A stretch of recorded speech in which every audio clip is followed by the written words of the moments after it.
कर रहे हैं। बदले में कल तक 58.59 लाख मीट्रिक टन हरियाणा के अंदर प्रोक्योर करी गई है और आज आखिरी दिन है जहां पूरे प्रदेश के 22 जिलों में हमने प्रोक्योरमेंट प्रोसेस को जितना भी हमारा पैडी हमारी मंडियों में आया हुआ है उसको प्रोक्योर करने के आदेश दिए गए हैं। और आज रात के बाद जो गवर्नमेंट ऑफ इंडिया की गाइडलाइंस है बिना एक्सटेंशन के और प्रोक्योरमेंट नहीं हो। और पहली बार ऐसी व्यवस्था बनाई गई कि 58.59 लाख मीट्रिक टन के बदले में 57.85 लाख मीट्रिक टन लिफ्ट हो चुकी, जो कि अप्रॉक्सीमेटली 98.7% लिफ्टिंग हम हरियाणा प्रदेश की मंडियों से हमारा ग्रेन उठाकर मिल्स तक पहुंचा चुके हैं। उसके साथ जहां पेमेंट की बात है, ये इतिहास में पहली बार हुआ है कि अप्रॉक्सीमेटली 98% फार्मर्स को उनकी पेमेंट डीबीटी के माध्यम से 48 घंटे में हरियाणा सरकार ने कर दी, जिसकी कुल राशि 11,819 करोड़ है। और 236 करोड़ रुपया जो कल और परसों में हमारे पास पैडी आया है उसका पेंडिंग है, जो कि आज संध्या तक पुश हो जाएगा। और जो बैलेंस आज प्रोक्योर होगी अगले 48 घंटे के अंदर, उसको भी हम फार्मर के खाते में पुश करने का काम करेंगे। हरियाणा प्रदेश में 1456 मिल्स इस बार रजिस्टर हुई हैं जो कि मिलिंग करेंगी। हमने सेग्रीगेट किया है, किसी को एडिशनल और एक्स्ट्रा इसके अंदर पैडी ना मिले, सबको बराबर मिले। सब एमएसएमई के सर्टिफिकेशन के साथ है। सबको आदेश दिए गए हैं कि उनके एम्प्लॉयज़ जो हमारा HUM पोर्टल है उस पर रजिस्टर हो, और एक एक मिल की फ़िज़िकल वेरिफिकेशन भी कराई गई है इंडस्ट्री डिपार्टमेंट द्वारा। और उसके साथ साथ उसकी पिक्चर भी हमने ओनर के साथ करवाई है कि हमारे पास रिकॉर्ड मेंटेन रहे कि कोई भी गोस्ट मिलिंग के अंदर इन्वॉल्व ना हो। साथ में एक चीज़ और है कि हरियाणा प्रदेश में जहां कॉम्पनसेशन GST की पूरे देश में बंद हो चुकी, हमारे ऑफिसर्स ने पिछले सालों में बड़ा अच्छा काम किया है। हमने मॉड्यूल 1 से मॉड्यूल 2 में लास्ट ईयर शिफ्ट किया था और उसका रिजल्ट आने लगा है। मैं आपके साथ शेयर करता हूं, आज की तिथि तक पिछले साल अगर हम कॉम्पनसेशन शेयर हटा दें GST के अंदर जो गवर्नमेंट ऑफ इंडिया देती थी, तो हरियाणा प्रदेश में 14,302 करोड़ रुपया GST कलेक्ट हुआ था। और इस साल 18,290 करोड़ रुपया कलेक्ट हुआ है, जो कि लगभग कॉम्पनसेशन के बाद 22.71% की हमारी ग्रोथ दिखाती है। और उस ग्रोथ के साथ साथ सबसे अच्छी चीज़ ये है कि देश के अंदर अगर हम स्टेट्स कंपेयर करें, कंजम्पशन और प्रोडक्शन बेस्ड स्टेट्स, उसमें हरियाणा नंबर 1 पर है। और हमारे से 3 ही प्रदेश आगे हैं, जिसके अंदर सिक्किम जो कि छोटा प्रांत है, गोवा छोटा प्रांत है, और तीसरा दिल्ली जो कि सिर्फ कंजम्पशन बेस्ड है, प्रोडक्शन बड़ी लिमिटेड है। तो ओवरऑल हम देखें तो देश भर में टैक्स कलेक्शन पे जो ग्रोथ रेट प्रोजेक्टेड था, उसके अंदर हरियाणा ने बड़ा अच्छा 22.71% की ग्रोथ दिखाने का काम किया है। और उसका हमें सम्मान भी अलग अलग जगह मिला, गवर्नमेंट ऑफ इंडिया की तरफ से मिला, और TOIL के पिछले दिनों जो अवार्ड्स हुए उसके अंदर हरियाणा को सिल्वर कैटेगरी से गोल्ड कैटेगरी में शिफ्ट किया एज अ रिफॉर्मिस्ट स्टेट, जिसने रिफॉर्म्स अपनाने का काम किया। और GST के अंदर हमने स्पेशल यूनिट्स बनाए हैं जो कि हेडक्वार्टर लेवल पर भी है और फील्ड लेवल पर भी है, जो टैक्स लीकेजेस को भी रोक रहे हैं और consumer to distributor to consumer tax parity है उसके अंदर भी रिफंड्स को और बेहतर तरीके से, फास्टर तरीके से हमारे प्रदेश में किया जा रहा है। जहां इस साल 18,290 करोड़ रुपया आज तक, अगर मैं 1 अप्रैल से लेके आज तक का मानूं तो आज तक आए। लास्ट ईयर आज की तिथि में 14,302 करोड़ रुपए था। एक्साइज की अगर हम बात करें तो लास्ट ईयर, क्योंकि हमारा एक्साइज ईयर 31 मार्च को ख़त्म नहीं होता, 6 जून को ख़त्म होता है, तो 7 जून से जब हम शुरू करते हैं, तो लास्ट ईयर भी इसी डेट को शुरू हुआ था, इस ईयर भी इसी डेट को शुरू हुआ था। तो हमारी जो ऑक्शन हुई थी उसमें 4166 करोड़ रुपया ऑक्शन और एक्साइज ड्यूटी का आज की तिथि तक आया था। और मुझे खुशी होती है आपके साथ साझा करते हुए कि 23% की ग्रोथ के साथ इस साल 5125 करोड़ रुपया हमने एक्साइज के अंदर, ऑक्शन के अंदर भी और ड्यूटीज़ के अंदर भी रिसीव करने का काम किया है। जो हमारी कमिटमेंट थी, हमारी तमाम डिस्टिलरीज, तमाम बॉटलिंग प्लांट आज के दिन CCTV मॉनिटर्ड है 24/7 विद बैकअप्स, और केवल मात्र डिस्टिलरी या डिस्ट्रिक्ट लेवल पर नहीं, आज उसका कंट्रोल रूम हेड ऑफिस में भी है कि हम पूरे टाइम उसको मॉनिटर भी कर सकते हैं, उसको देख भी सकते हैं।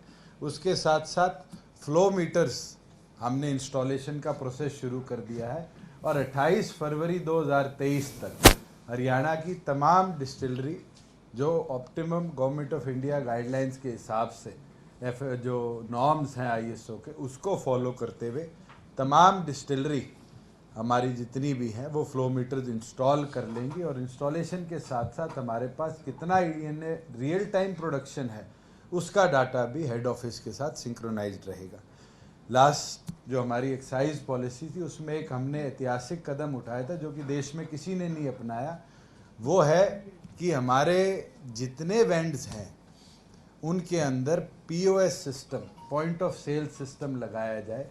और मैं खुशी के साथ आपको बताता हूं कि 55% हमारे लिकर वेंड्स ने POS को इंस्टॉल कर लिया है, और मैंने पिछले हफ्ते रिव्यू कर ये आदेश भी दे दिए कि जो भी लिकर वेंड 31 दिसंबर तक POS सिस्टम नहीं लगाएगा उसको फिर हम पीनलाइज भी करने का काम करेंगे। 100% पॉइंट ऑफ सेल सिस्टम अब लिकर वेंड्स में 31 दिसंबर तक हम इंस्टॉल करने का काम करेंगे।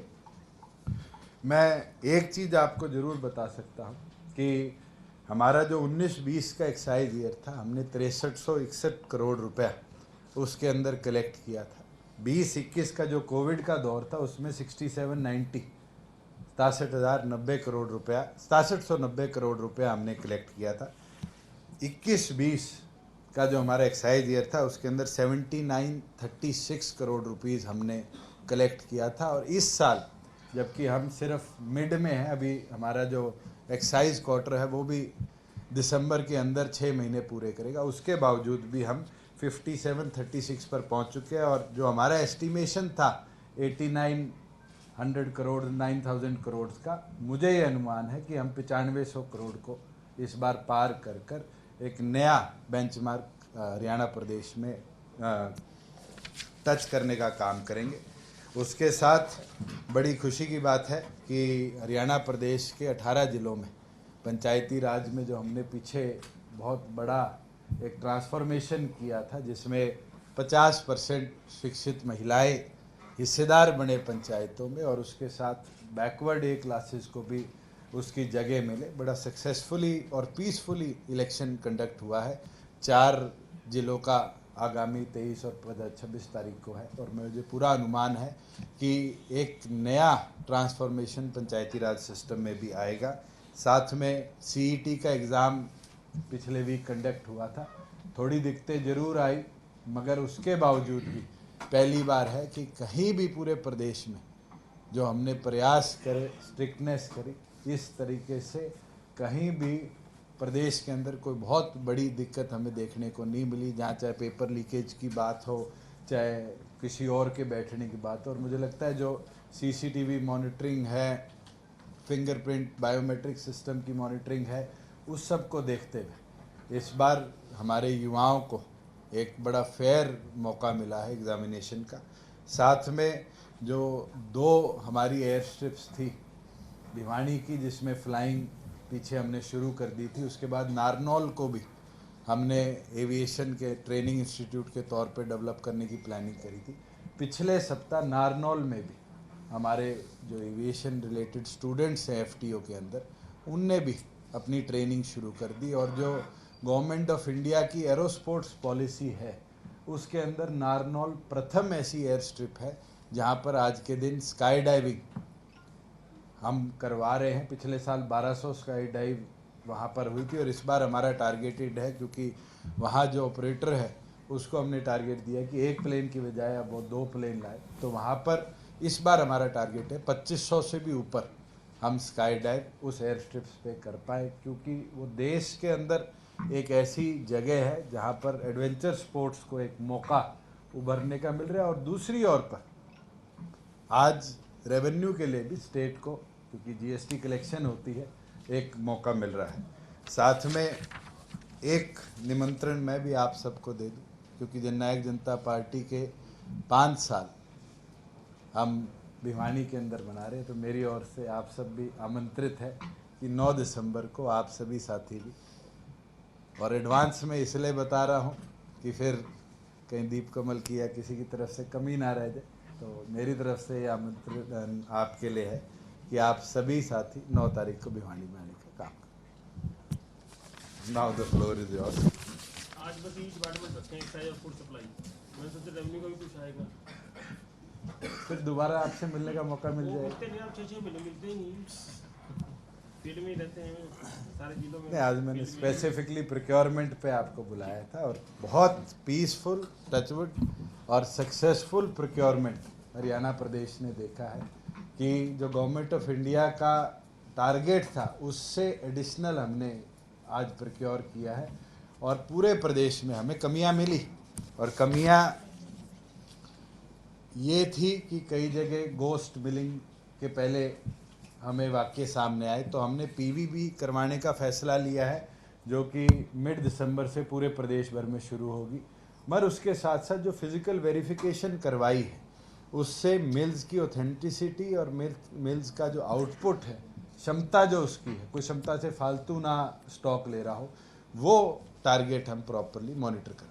ये फूड सप्लाई नहीं की है, फिजिकल वेरिफिकेशन नहीं, एमएसएमई विभाग से हमने पैरेलली करवाई, क्योंकि हर एक मिल का स्टॉक चेक किया नहीं, MSME ने। मिल्स की फिजिकल स्थिति क्या है, कितना उसका मिलिंग का आउटपुट है, वो सारा क्योंकि एमएसएमई का पार्ट टेक्निकल है, साइड का तो टेक्निकल साइड जो है वो वेरिफिकेशन एमएसएमई विभाग से हमने करवाई। लेकिन जो स्टॉक की फिजिकल वेरिफिकेशन वो फूड सप्लाईज ने ऑलरेडी पॉलिसी का पार्ट बना के डायरेक्शन दिए हुए हैं, जो कि डिप्टी कमिश्नर की अध्यक्षता में एक कमेटी बनेगी, और वो कमेटी इस सारे प्रोसेस को मॉनिटर भी करेगी ओवर द पीरियड। ये कोई एक बार पीवी का काम नहीं है, ये मंथली पीवी हुआ करेगी, क्योंकि जो हमें स्टॉक डिलीवरी का टारगेट है वो मई तक का है, और पिछले साल हमने अप्रैल में हमारा स्टॉक डिलीवर कर दे दिया था, क्योंकि कोविड और किसान आंदोलन के करके पंजाब से स्टॉक नहीं उठ पाया था। हम ये टारगेट इस साल भी ले रहे हैं कि मई में ना जाते हुए अप्रैल के अंदर ही हमारा स्टॉक पूरा डिलीवर कर।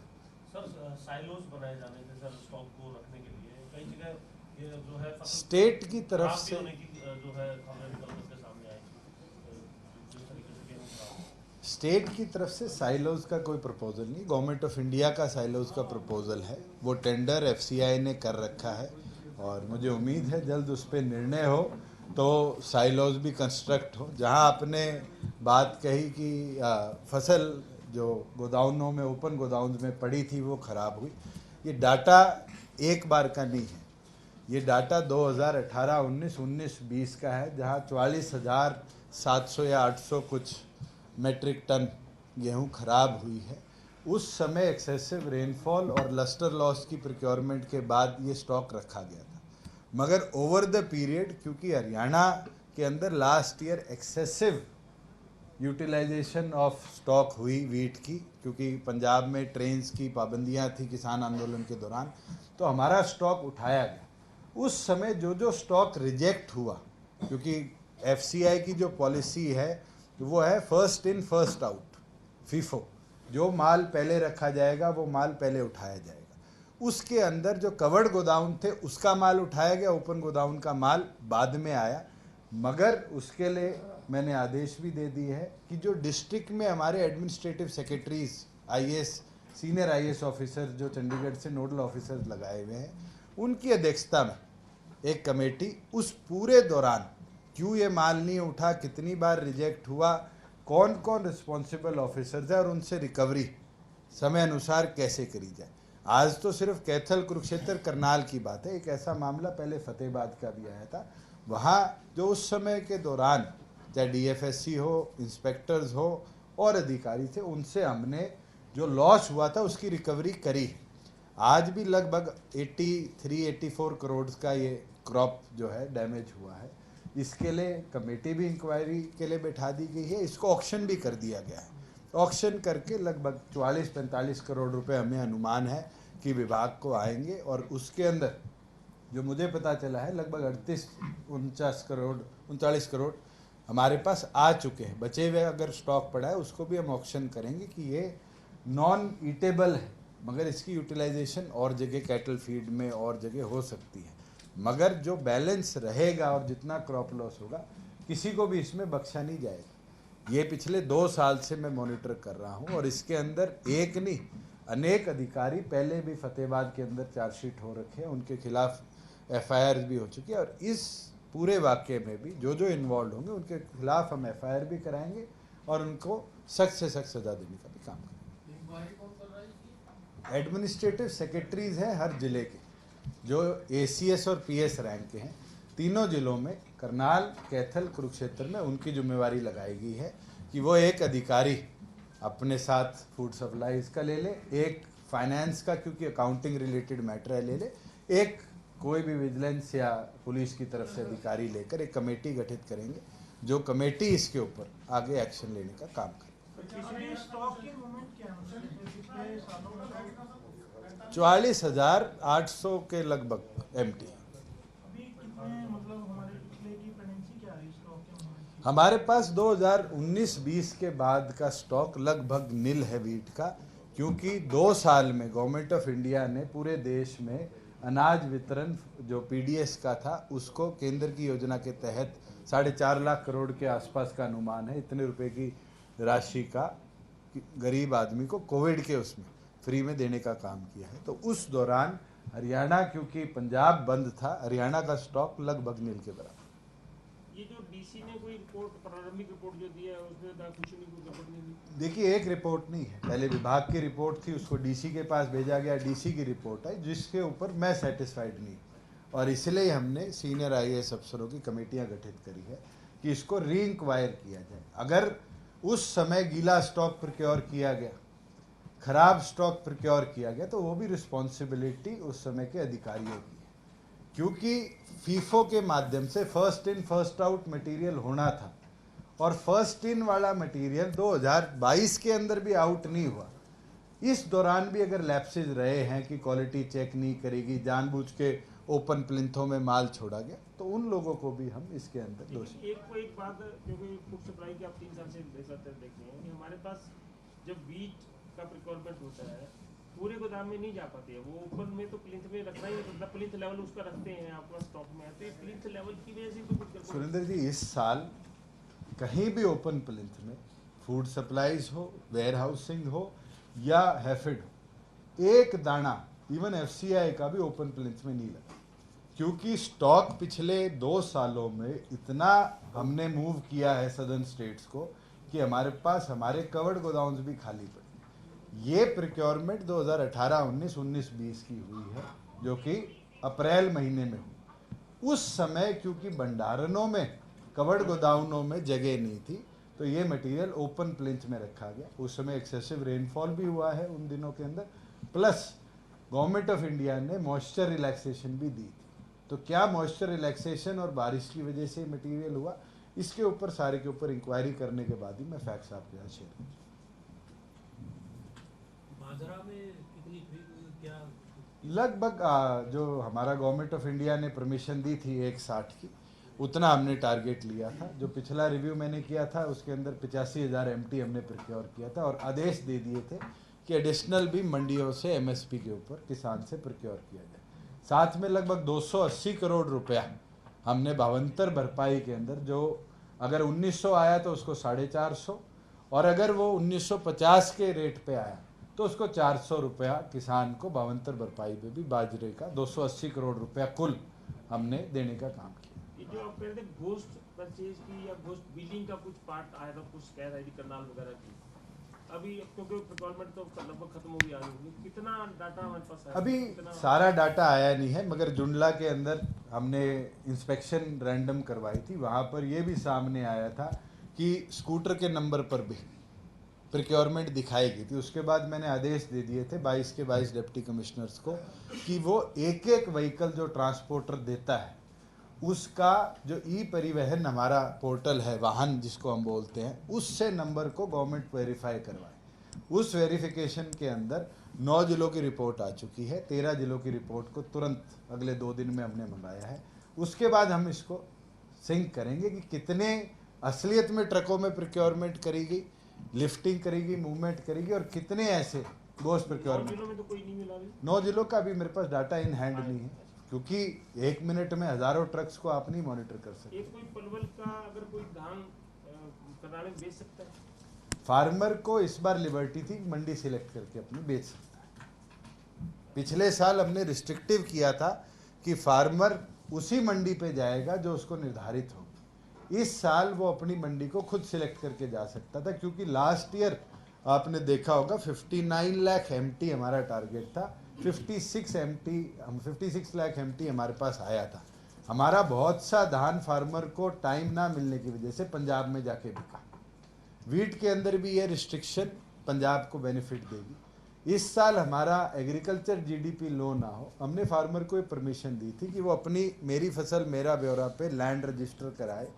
लैंड रजिस्ट्रेशन के बाद मार्केटिंग बोर्ड के पोर्टल से वो सिंक हो, और उसके बाद मंडी सिलेक्शन के माध्यम से वो कहीं भी अपने जो उसको लगे, क्योंकि पलवल के अंदर आज के दिन प्रिक्योरमेंट बंद है, वो फार्मर वहाँ नहीं बेच सकता, तो नेक्स्ट ऑल्टरनेटिव जो उसको सूटेबल रखता है बेच सकता है। और पिछले दिनों हमने आदेश जारी कर दिए थे, लगभग 200 मंडियों में से हमने 150 के आसपास मंडियों को बंद कर दिया था। आज स्पेशल आदेश दिए हैं कि जिन मंडियों में भी स्टॉक आया है उसको तुरंत खरीद कर मंडियों को आज शाम 5 बजे से हम पूरी तौर पर बंद। 200 पार्टी का स्थापना दिवस है और पार्टी के सभी नेता मौजूद रहेंगे। सर सीईटी का आपने जिक्र किया, सर सीईटी में सबसे ज्यादा परेशानी हिसार के अंदर देखने के लिए मिली थी, काफी गैदरिंग भी हुई थी और परेशानी हुई थी, और पार्टी के सभी नेता मौजूद रहेंगे। सर सीईटी का आपने जिक्र किया, सर सीईटी में सबसे ज्यादा परेशानी हिसार के अंदर देखने के लिए मिली थी, काफी गैदरिंग भी हुई थी और परेशानी हुई थी, और बच्चों का ये कहना था कि बस तो फ्री दे दी लेकिन रात को 2 बजे चलेगी, 40 किलोमीटर दूर घर है, रात भर वो बच्चे सफर करके सब वो पहुंचे। मेरी इस बारे में चर्चा भी हुई सीएम साहब से भी, हमारे सेक्रेटरी जो पीएस ट्रांसपोर्ट है उनसे भी। वो कंफ्यूजन क्रिएट करेगी लोकल अथॉरिटीज जो, पर तुरंत उसको हमने हैंडल किया। वो जो शेड्यूल बनाया गया वो लोकल लेवल पर हमने डायरेक्ट किया था कि आप बताइए, और मुझे लगता है कि हमारी ट्रांसपोर्ट की सभी टीम ने, सीएम साहब ने खुद पर्सनली इसमें इन्वॉल्व हो बड़ा अच्छा तरीके से इसको मैनेज किया, और सभी छात्र पेपर के लिए समय अनुसार पहुंचे, उसमें डिले नहीं। वो सब रात भर जागे हुए थे छात्र, मतलब बस में जाने की वजह से, और उनका मैं ये था उसके लिए खेद प्रकट कर सकता हूँ, क्षमा याचना कर सकता हूँ, क्योंकि किसी एक व्यक्ति की वजह से गलती हुई। मुझे पता है हजारों बच्चे वहाँ बस स्टैंड पे समय पे आके हुए, और सिर्फ एक कंफ्यूजन की वजह से मैं तो उन सभी साथियों से क्षमा ही मांग सकता हूँ, और ये गलती से हमें फ्यूचर के लिए सीखने को मिलेगा। हम एडवांस में इसकी प्लानिंग करेंगे कि रात की बजाय दोपहर में ही बच्चों को नेक्स्ट स्टेशन तक पहुंचाएं। जिस अधिकारी ने सोचा, उसने ये सोचा कि एग्जामिनेशन सेंटर पे समय अनुसार पहुंच जाए, पर उसने ये नहीं सोचा कि उसको पूरी रात जागना पड़े। क्योंकि आपसे यूथ वाले भी ज्यादा लोग लिखते रहते हैं, और सीईटी में 10 लाख के आसपास रजिस्टर किया था, 9 के आसपास हो गए। वो कह रहे हैं कि जो सीईटी है ये ग्रुप सी के लिए हुआ है, और ग्रुप सी के जो पद विज्ञापित होंगे उसमें उस पद का 4 गुना ही जो टॉप के लोग होंगे सीईटी के, उनको बुलाया जाएगा। आवेदन मतलब वही कर पाएंगे, बुलाएगा तो मतलब बात की बात है, उनको वो आवेदन वर्क कर पाएंगे।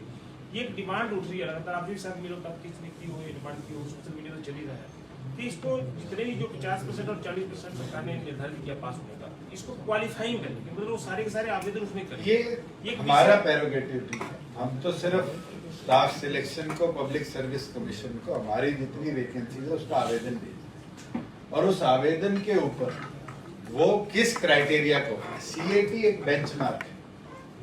अगर उस बेंचमार्क में आप क्वालिफाई होते और क्वालिफाई होने के बाद फॉर एग्जांपल सी क्लास के अंदर आपके क्लर्क का आज पूरे हरियाणा के सभी 52 विभागों को अगर हम उठाकर देखें और वैकेंसी फॉर एग्जांपल ले लें कि 5000 क्लर्कों की वैकेंसी, तो उसके अंदर एचपीएससी का प्रेरोगेटिव है कि वो 20,000 को बुलाए, 25,000 को बुलाए, और वो कौन से होंगे वो क्वालिफायर हो सके। मैं आपको अपडेट करूँ, सी की जो पॉलिसी है सरकार ने बनाई है, मंजूर यहाँ से हुई है, वो पॉलिसी हमने एसएससी को भेजी है। उस पॉलिसी में लिखा है कि 4 गुना ही बनाने, एचएससी से नहीं घटवानी।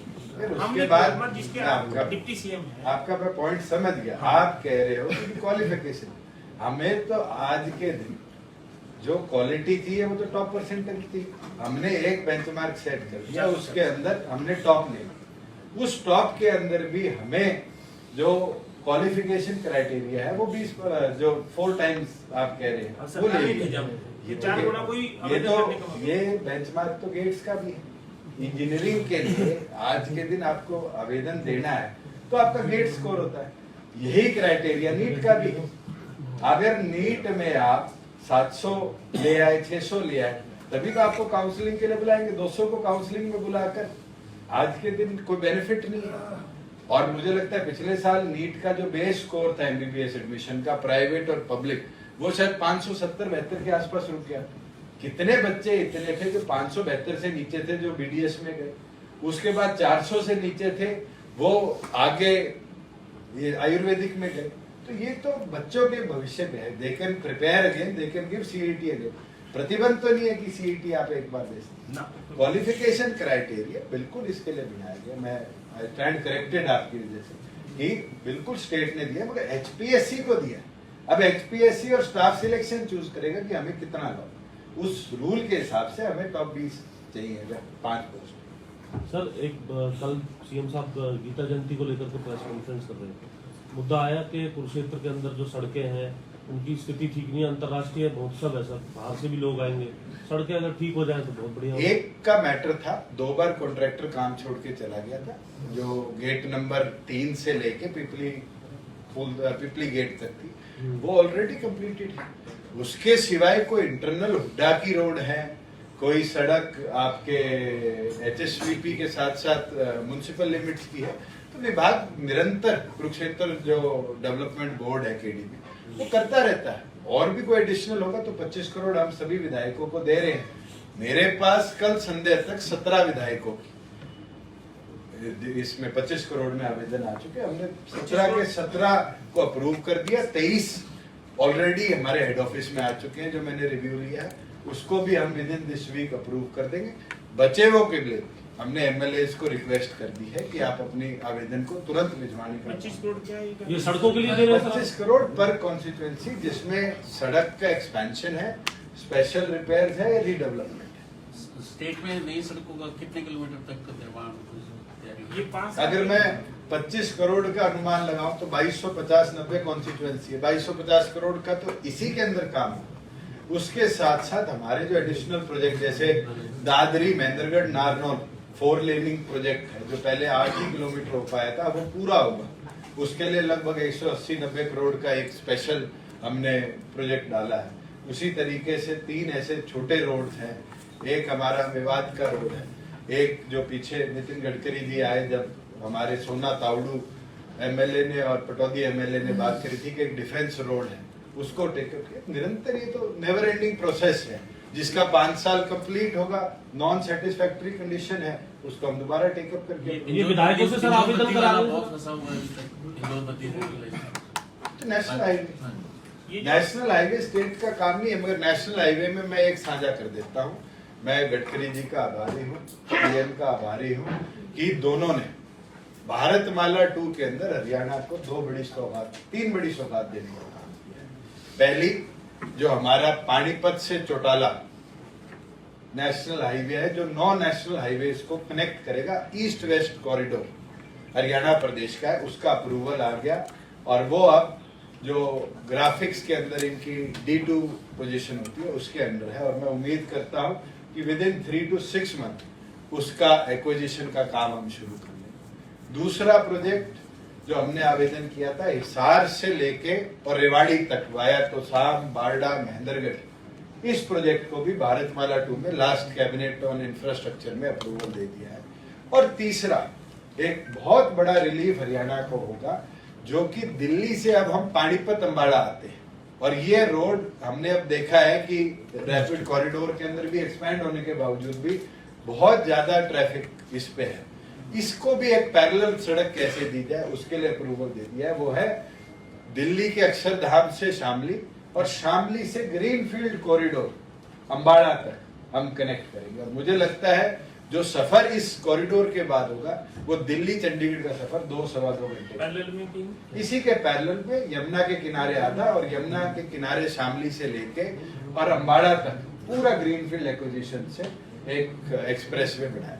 दुष्यंत जी, इतनी जो खरीद आपने कही कि टारगेट पूरा किया है, किसान जो मौसम की मार पड़े, कुछ सरकार बोनस वोनस का भी प्रावधान करने जा रही है, कुछ है सरकार की तरफ से भी किसानों को? एमएसपी का 12,000 करोड़ रुपए किसान के खाते में हमने भेज दिया है।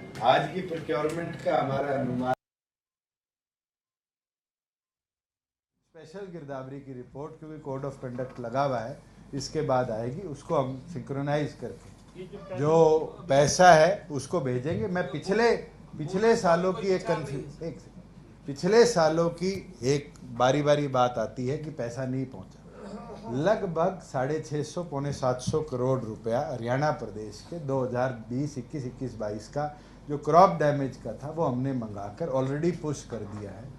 वो दिसंबर इसलिए नहीं हो पाया क्योंकि code of conduct panchayat election का लग गया था। तुरंत इसके बाद हम उसको भी दिसंबर करने के काम पुश करने का मतलब है कोड ऑफ कंडक्ट खत्म होती है उनके, पुश करने का मतलब है कोड ऑफ कंडक्ट खत्म होती है उनके खर्चे चल जाएंगे। हाँ सारे नहीं, क्योंकि डीबीटी रेवेन्यू के अंदर अभी तक हम नहीं बना पाए थे क्योंकि फार्मर के अकाउंट लिंक्ड नहीं थे रेवेन्यू साइड से। इधर तो क्योंकि मेरी फसल मेरा ब्यौरा में मैं आपकी जमीन लेके भी एज ए लेसी उसको रजिस्टर कर सकता हूँ। क्योंकि गिरदावरी का ओनर को पैसा मिलता है, उसके अंदर फिजिकली सबको तहसीलों के अंदर फार्मर्स को जाके अपने अकाउंट्स को लिंक कराना पड़ता है। ये एक पहला प्रोसेस है जिसको हमने शुरू किया कि अकाउंट लिंकेजेस शुरू हो।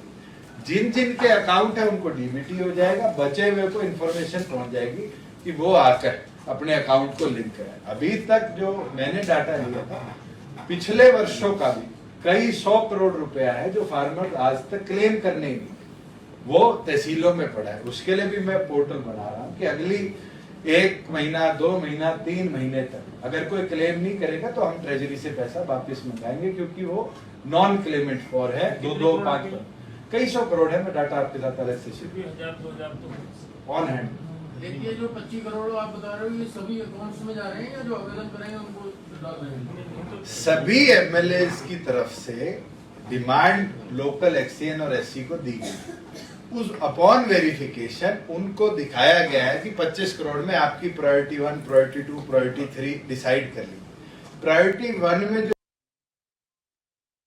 फाइल मेरे पास आई थी वो 24 करोड़ 61 लाख की थी, तो 39 लाख बैलेंस है। तो हमने विधायक को समाचार भेज दिया, अभी 39 लाख भी अपने क्लेम कर। एक की 26 करोड़ आई थी उसका हमने माइनस कर दिया कि भाई आप बता दीजिए कौन सी कम होगी। मगर 17 की फाइल्स अप्रूव हो चुकी है। लगभग 23-24 का जो मेरे को पता है हेडक्वार्टर लेवल पर आ चुकी है। बचे एमएलए को भी आप बता दीजिए कौन सी कम होगी। मगर 17 की फाइल्स अप्रूव हो चुकी है।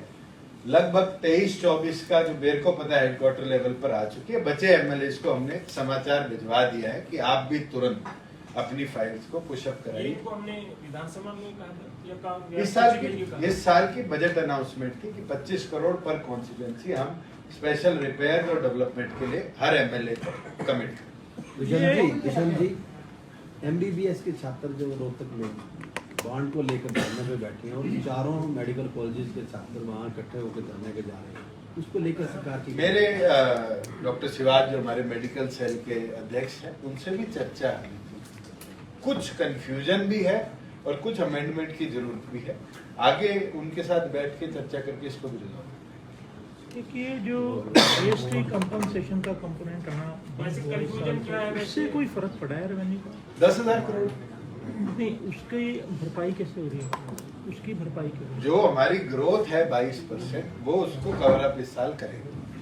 अगले साल के लिए हमें और बेहतर करना है। और मैं आपके साथ शेयर कर लूं, उत्तर प्रदेश हमारे से आबादी में 5 गुना 6 गुना बड़ा प्रदेश है।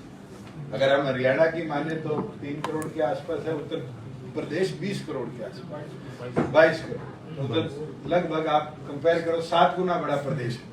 उसके बावजूद भी जीएसटी का अगर मैं डाटा शेयर करूं, कलेक्शन का होगा, तो हमसे पर मंथ 500-600 करोड़ रुपए एक्सेस कलेक्ट करता है। उनकी कॉम्पनसेशन कितनी कम हुई है? जब 2017 में माननीय जेटली जी ने ये कानून लाया, तो जब अश्योर किया था कि 5 साल तक 14% एवरेज ग्रोथ में हम स्टेट को कॉम्पनसेट करें, जो कि सभी स्टेट्स की मांग थी कि और 3 साल बढ़ाया जाए कोविड को देखते हुए। उसके बावजूद भी जीएसटी काउंसिल ने उस कॉम्पनसेशन को, जिसमें मैं भी सदस्य हूँ, अपनी मांग को माना और बंद कर दिया कि स्टेट्स अब आत्मनिर्भर हो, अपने आप डेवलप करें। आज खुशी है, उनका predicted growth 14%, despite Covid Haryana ने 23% इस वर्ष के अंदर ग्रोथ दिखाई है। और मेरा अनुमान है जो हमारा टारगेटेड इस साल का जो ग्रोथ थी उससे हम फालतू करेंगे, मगर हाँ जो 17 में 2022-23 की प्रोजेक्शन करी गई थी उससे शायद थोड़ा बहुत, मेरे ख्याल से 2-3 हजार करोड़ हम शॉर्ट फॉल में रहे, जो कि बहुत बड़ा नहीं है। ऐसे ऐसे प्रदेश भी है, पंजाब एक एग्जाम्पल है, जो शायद 30,000 करोड़ पीछे रहे, जो मेरा रिव्यू। ये जो वाले में आप कह रहे थे कि कंफ्यूजन क्या है और संशोधन क्या है? मैं चर्चा कर रहा हूँ, तो उसी बात कंफ्यूजन क्या है? बॉन्ड के लिए है, जो स्टेट की तरफ से उनको बॉन्ड दिए जाते हैं एजुकेशन के लिए और के लिए, उसकी रिकवरी के अंदर उनको हिस्सेदारी दी जा रही है स्टेट में नौकरी करने की। तो जो भी चीज है, क्योंकि डॉक्टर शिवाज की मैंने ड्यूटी लगाई है, मेडिकल सेल के हमारे अध्यक्ष, वो चर्चा करके इस पे मेरे को हरियाणा में हर साल हजारों क्विंटल जो है ना गोदामों में खराब हो जाता है। आप बहुत जल्दी आए हैं, उस पर मैंने ऑलरेडी बता दिया है। एसीएस लेवल पे कमेटी बना दी है और वो कमेटी 1 महीने में अपनी रिपोर्ट देगी। उसके बाद जो भी दोषी है, क्योंकि ये प्रोक्योरमेंट 18-19, 19-20 की है, उनको सजा देगा। एक विषय थोड़ा पॉलिटिकल साइड में जाते हैं, 2 विषय जेजेपी से संबंधित चर्चा में सोशल मीडिया पे ज्यादातर रहते हैं, अखबारों में। क्या जेजेपी के सभी एमएलए की नाराजगी की बात चल रही है? रामगढ़ सीट चली गई है, रामगढ़ गौतम जी का तो सार्वजनिक है ही। मैं एक क्या चीज जेजेपी के एमएलए की जो खबरें छप रही हैं, पूछने लगे थे और आज भी पूछ रहे, कुंडवा हम संभाल लेंगे और मजबूत रखेंगे, इसकी चिंता ना करें। दूसरा मैं वही कह रहा हूँ, हमारा कुंडवा हम संभाल लेंगे। नाराजगी नहीं है ना? नाराजगी घर वालों के साथ होती है। आप मुझे बताओ, बाहर वालों के साथ नाराजगी कोई दिखाता है? और मैं एक चीज बता सकता हूँ कि नाराजगी छोटे से ही होती है, और मेरे से तो 9 के 9 उम्र में बड़े, ये तो मैं सहन कर सकता हूँ, सबसे बड़ी उम्र वाला तो ये भी सहन नहीं कर सकता। नहीं, हमारे संगठन में नहीं है, गठबंधन में। एक दूसरा विषय, जैसे आप उचित समझे जवाब देना, क्योंकि दिग्विजय जी का कोई बयान आया था बिना नाम के, कैप्टन बीनू बेनीवाल के बारे में उन्होंने कोई कहा था कि बहरूपी है, कुछ ऐसी शब्द है। क्या कैप्टन बेनीवाल का जेजेपी के साथ कोई संबंध? मैं इस पे टिप्पणी नहीं करूँगा, मुझे लगता भी नहीं कि आज के दिन इस पे कोई टिप्पणी करने का औचित्य है। संबंध के बारे में भी नहीं, मैं टिप्पणी नहीं करूँगा।